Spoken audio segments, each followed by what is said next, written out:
Un joueur pro peut-il refuser un transfert, maître? Oui, un joueur peut toujours refuser un transfert.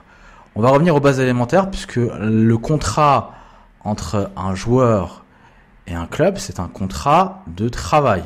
Il y a la liberté contractuelle avec des stipulations particulières, surtout dans le monde du sport et surtout en droit du sport, c'est le contrat à durée déterminée, le CDD sportif prévu par la loi, consacré même par la loi du 27 novembre 2015. Et lorsqu'il y a un transfert, c'est une opération tripartite.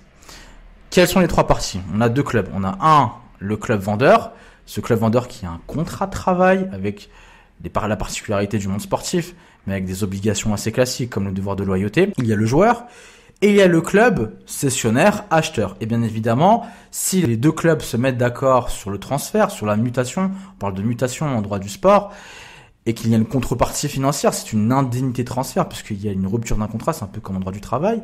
Même si les deux parties se mettent d'accord, le joueur a toujours la possibilité de refuser, si bien évidemment le terme du premier contrat n'est pas arrivé au bout, il a la possibilité de refuser de s'engager avec le second club, et c'est la liberté contractuelle tout simplement. On a vu ça comme exemple lors du mercato estival avec le cas du joueur Hugo Ekitike qui est joueur du Paris Saint-Germain sous contrat avec le Paris Saint-Germain. Le Paris Saint-Germain s'était mis d'accord selon bien évidemment la presse sportive avec des clubs anglais, avec des clubs allemands, sauf que ce dernier qui est en contrat CDD sportif, il a refusé effectivement de s'engager avec des clubs et c'est la liberté contractuelle. Donc oui, le joueur reste libre et a toujours la possibilité de refuser un transfert qu'on lui imposerait.